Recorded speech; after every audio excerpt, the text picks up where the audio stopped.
Welcome to the latest edition of the Two Growls, One Roar podcast. Here today to talk about the Atlanta Falcons and the Carolina Panthers.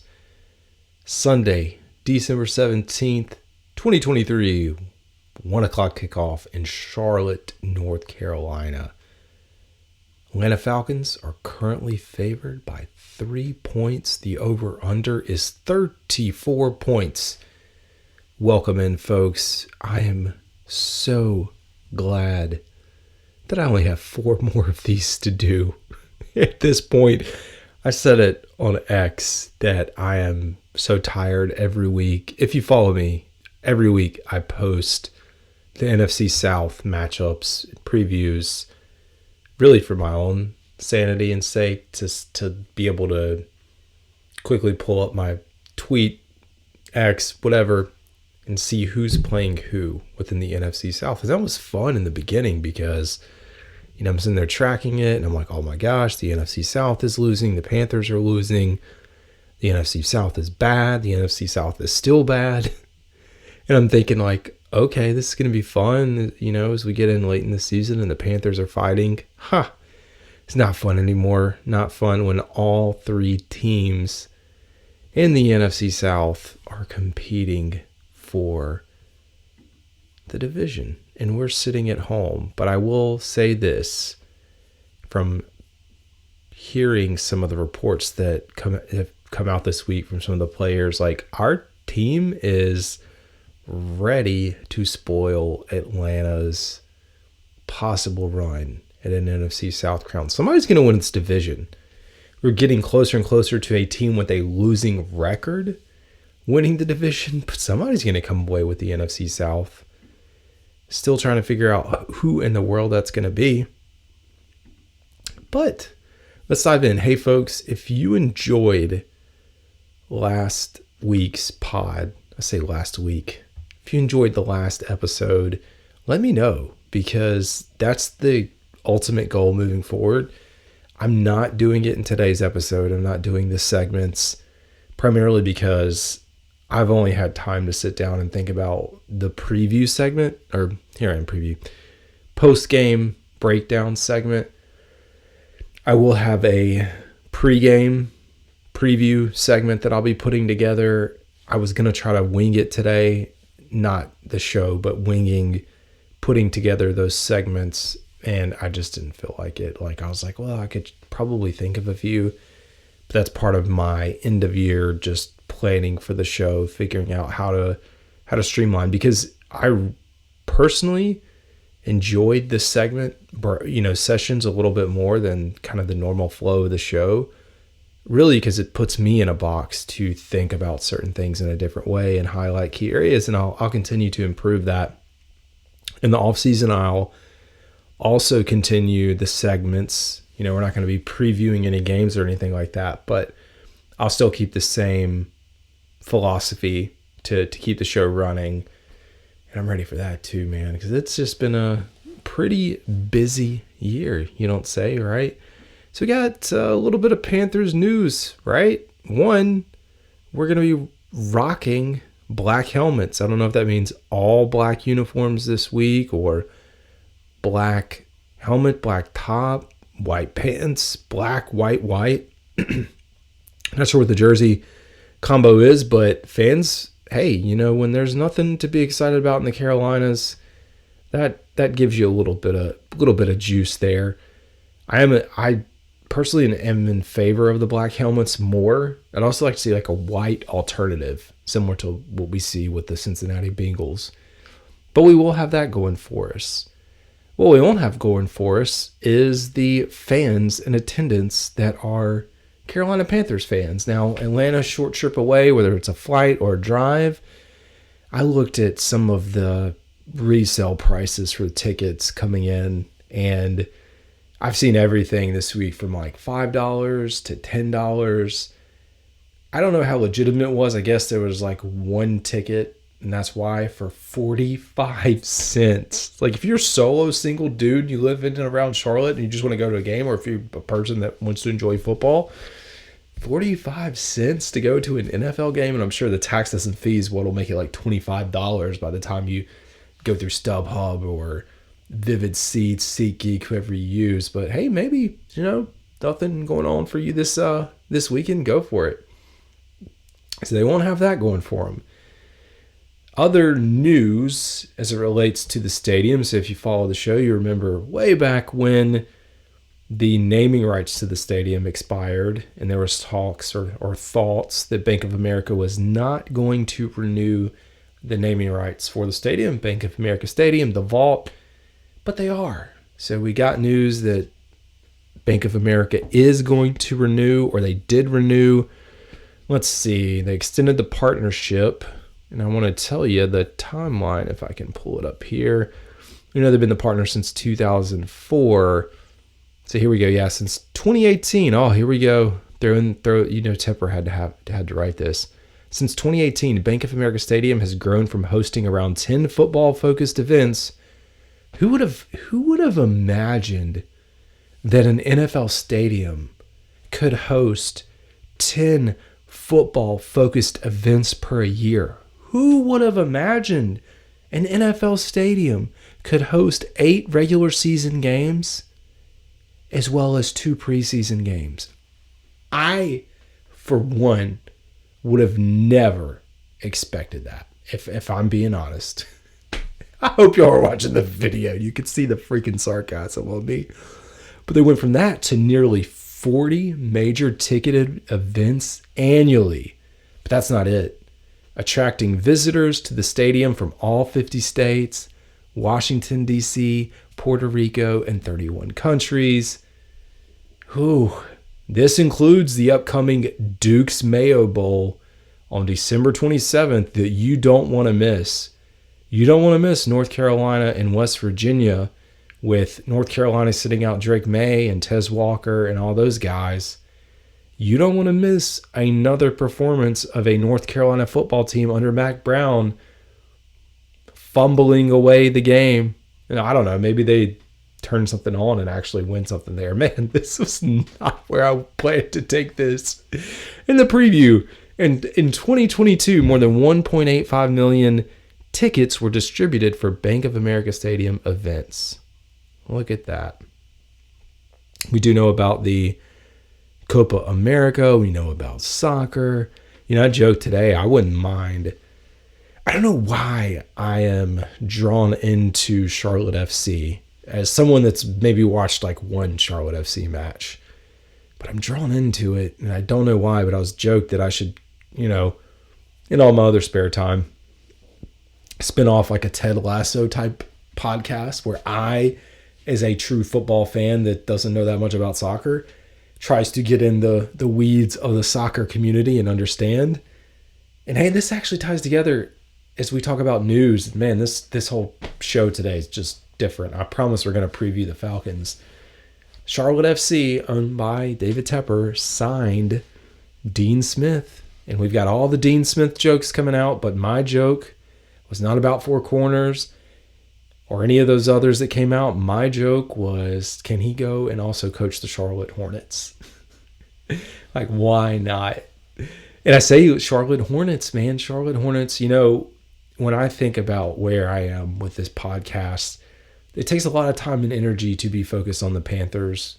It takes a lot of time and energy to even think about other teams. But I know the market is there, and I hope that I could get to a point where if it's not me, I've got other people, once maybe this thing starts making money, probably never going to make money, but we'll see. But once we get to that state where I can bring on other folks that want to generate content for the Hornets, for Charlotte FC, and for the Hurricanes, and then maybe potentially one day an MLB baseball team here in the Carolinas. I'd actually love to cover baseball because that was my second passion growing up. I probably could have done a lot more with baseball if I'd remained healthy and wasn't hurt every other year. But, I thought the article was going to detail exactly when...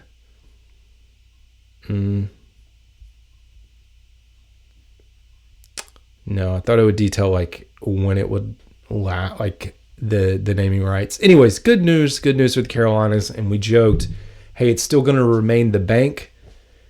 It doesn't matter because opposing teams are going to come in and rob us and their fans. Opposing teams and fans are going to come in and rob us of all of our joy. All of it taken away. So we got black helmets. We've got naming rights. I love listening to the Jordan and Jake podcast. If you don't listen to it, it's the easiest 22 minutes as a Panthers fan. And I recommend any Panthers podcast, but I really recommend them. Hearing former players talk about this situation. I listened to them this week. I listened to WFNZ out of Charlotte. They're my new go-to. I've finally grown out of ESPN radio. I listen to it a little bit, but I'm WFNZ Charlotte all day long. 92.7 The Fan.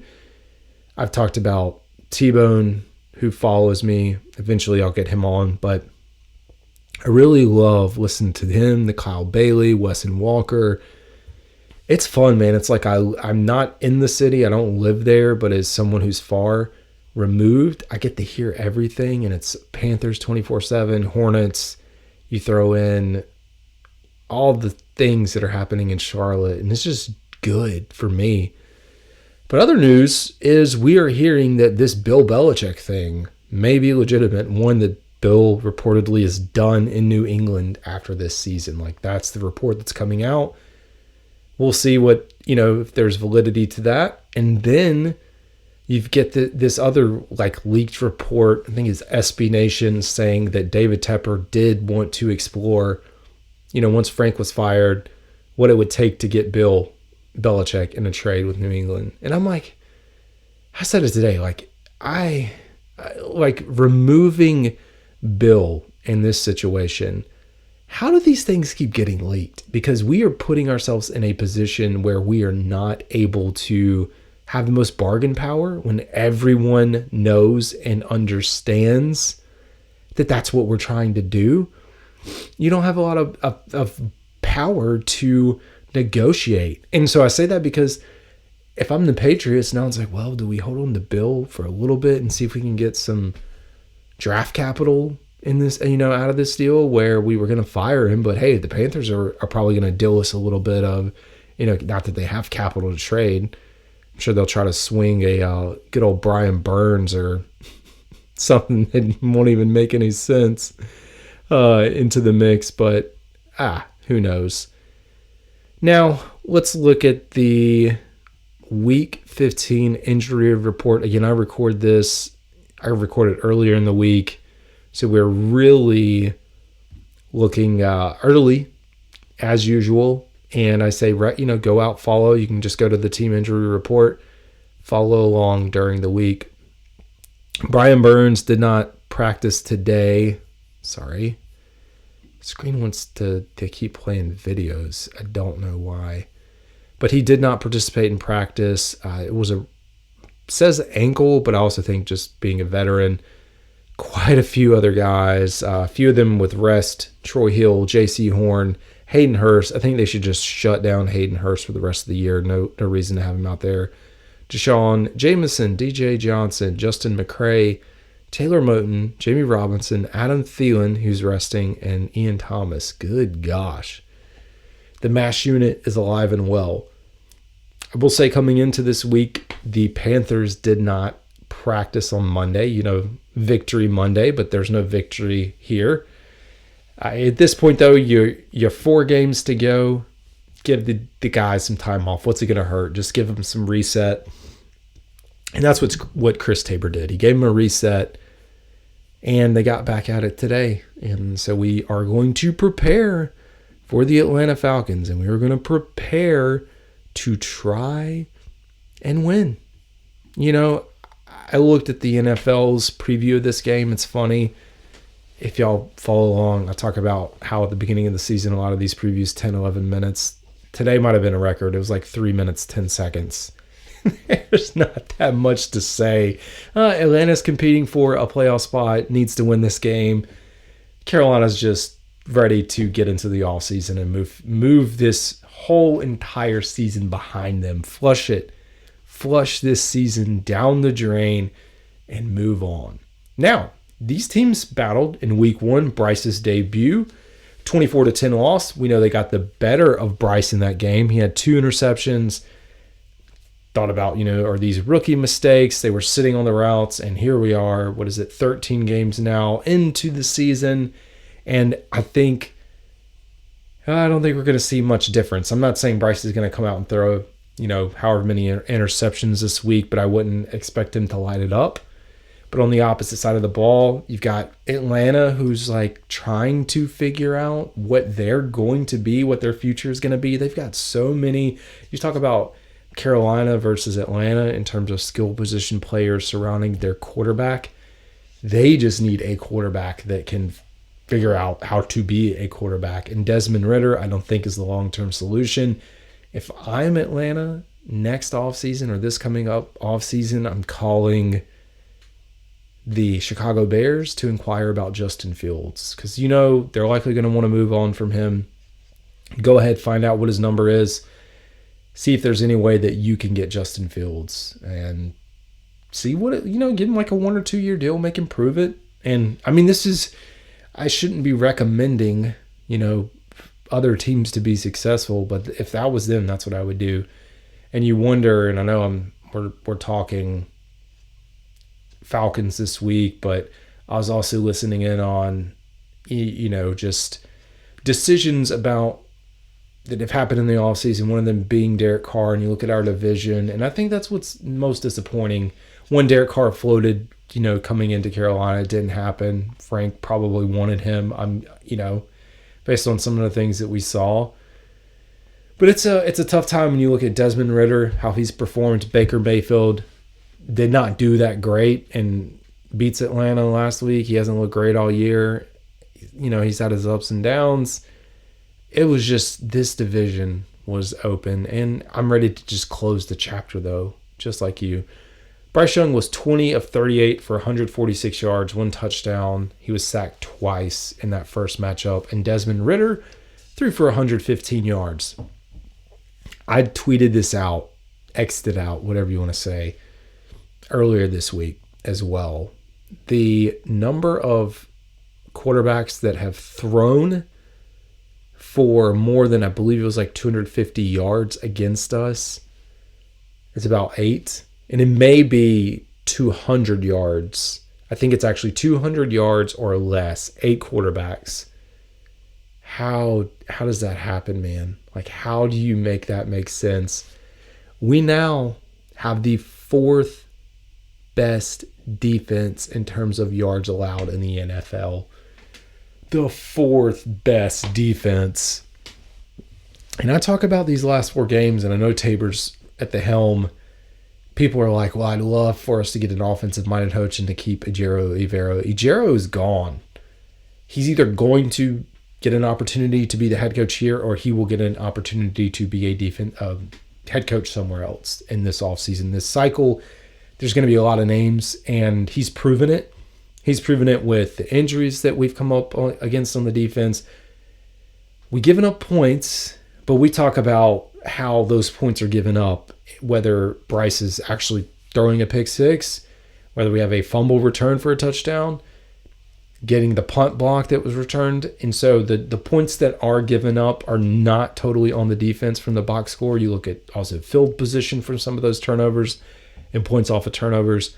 So he's going to be able to just turn on the tape and say, yeah, this is what I can do. And for 80% of the year, whatever it was, I didn't even have, half of my starters that I had at the beginning of the season. And coaches or teams, a good general manager, owner is going to see what he has done or is doing, and they're going to want to take him.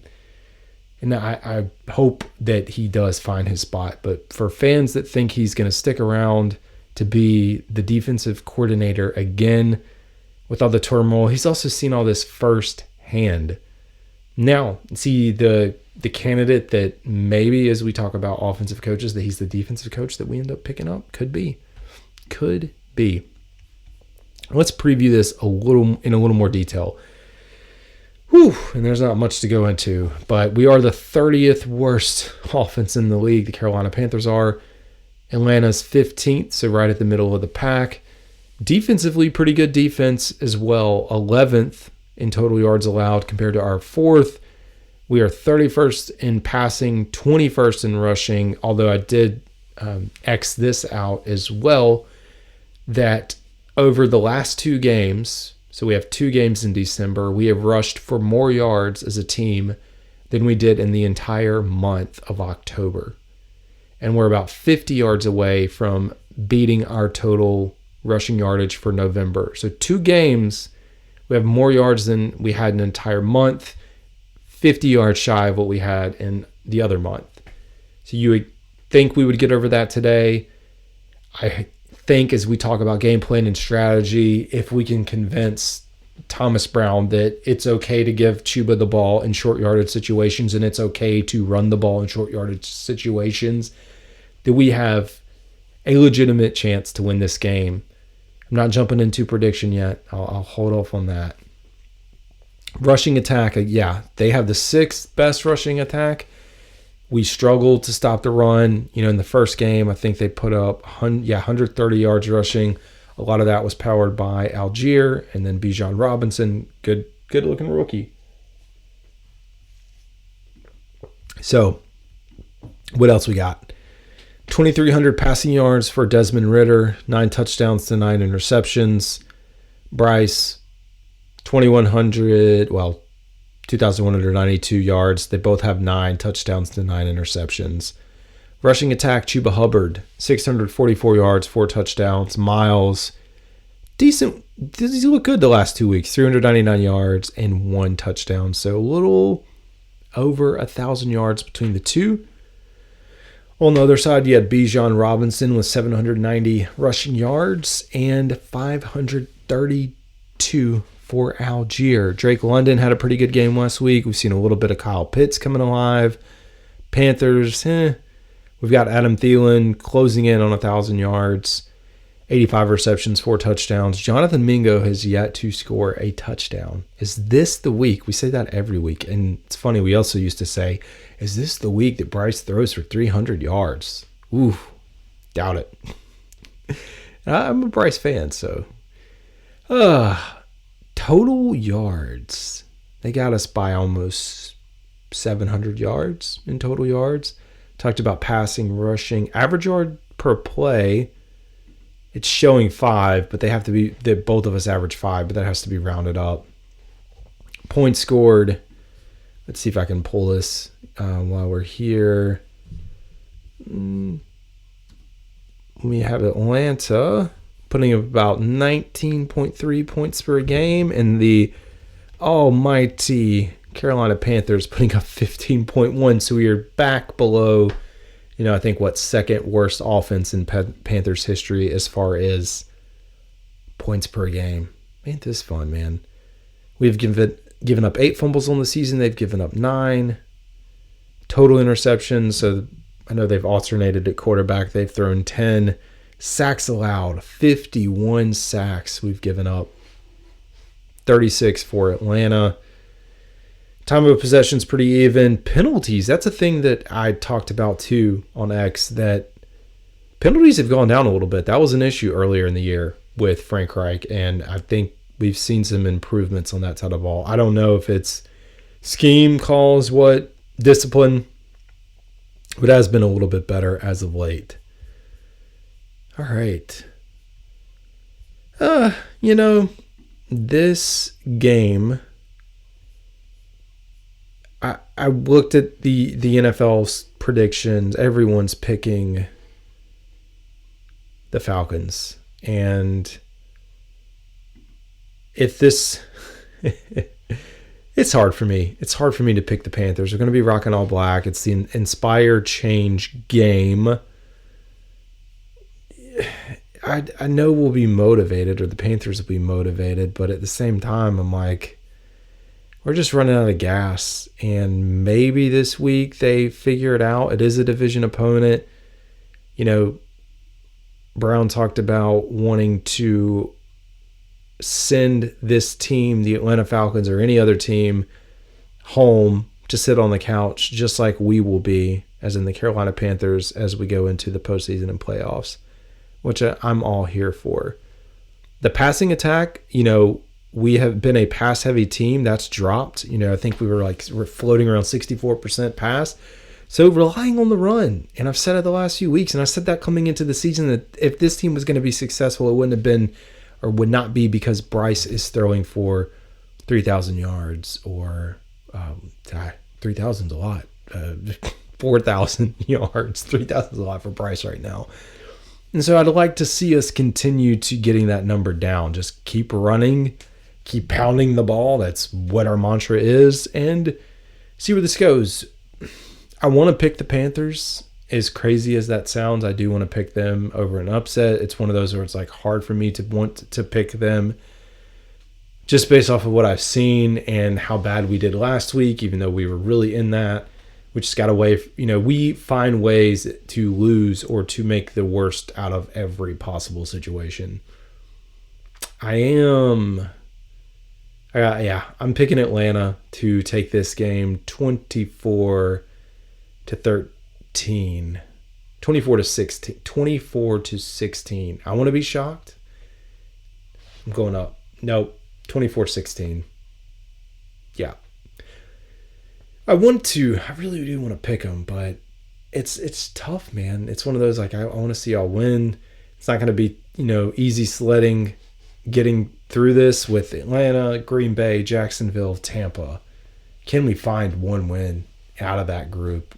We know we're a top, picking in the top 5, not us, but Chicago.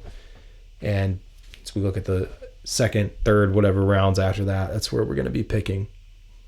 I got 2 things, though, to close this out. And one is a hot take and pound cake. And I'm not throwing up the intro music, but I think it's worth a conversation because I've heard it a few times, and it's something as a fan base that we need to accept. And it is looking at the trade up for Bryce Young. It has nothing to do with Bryce Young. It has nothing to do with his ability on the field, because I'm not dumb. I know the situation around him with the weapons, with the offensive line, everything that's happened with coaches and turnover. He's not in a position to be judged as an NFL quarterback this year. So don't underestimate that. Also, don't think that I'm a CJ fan and that I want CJ. You've removed those things, and you have to go back and look at this trade. How, as we go back and listen to the pressers from Scott and Tepper, think that this was the best situation for Bryce or whoever, insert whoever who was coming in, giving up a number 1 wide receiver in DJ Moore and the other draft capital. You can question that without questioning the player that we got in exchange for it. And that's where I'm at, because someone has to answer, and in some way, someone a lot of folks thought this was it, that we drop in the quarterback and things solve themselves. But we've landed where we are, and it's the worst case scenario. It's rock bottom, as a lot of folks have said. And I think you do have to, as a fan, think we did all of this thinking, we're getting this generational talent, which we do have. But at the same time, the thought process to get into that position was not the best path forward. And so I think that is partly Tepper. Again, does he get out of the way? Can we put some blame on Fitter, or can we please just get rid of him now? It's hard for me to buy into him. Yeah, that's kind of your mini hot take. The other is fantasy football. I've done a terrible job. This is part of getting into segments and creating segments on here.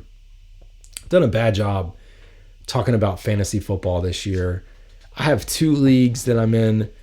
One is a Yahoo fantasy league that is custom scoring, complete and utter chaos, to be honest. So Nolan, he's in that league as well. It's 12 teams. He did make the playoffs, so good for him. I finished a whopping, I'll tell you, 3-11. I didn't even know I won 3 games. I was thinking I'd won 1. I didn't realize I'd picked up 2 at the end of the year. I am setting my roster. I just forgot that I won a few of those games. But yeah, I finished 3-11. Ugh, it's tough, man. Bad year. I picked last. The rosters are insane. It's quarterback, 2 wide receivers, 2 running backs, a wide receiver or tight end, a wide receiver, and another wide receiver. It's ridiculous. And then a kicker, a defense, 4 defensive players, and your bench is like 6 deep. 3, 4, yeah, 6 deep. So it's very competitive. The scoring, too, is like very weird. Your quarterback puts up like 40, 50 points a week. Defense is the same. And I should probably talk about it more next year. Anyways, I'm fighting in the consolidation bracket for a little bit of pride. That's really what I'm fighting for. So I have that league, and then I've got the ESPN Fantasy League. I picked number 1 in this league and had Justin Jefferson, and the wheels fell off, man. But I finished right out of the playoffs. Actually, I think I was 5th. This was a 10-man league. This is your standard scoring. I don't know. I was trying to pull up final standings. Yeah, I finished 6th. That's 7-7. So I did not make the official playoffs, but it was pretty competitive. We had one team at 11-3, one at 9-5, 1, 2, 3 at 8-6, 2 at 7-7. So anyway, yeah, I'll be fighting on that one too, I guess, is the way it looks. But I need to do more fantasy football talk next year because I just didn't talk about it at all. But anyways, all right, folks, that's all I got for today. This is Carolina Dad. Y'all have a good one.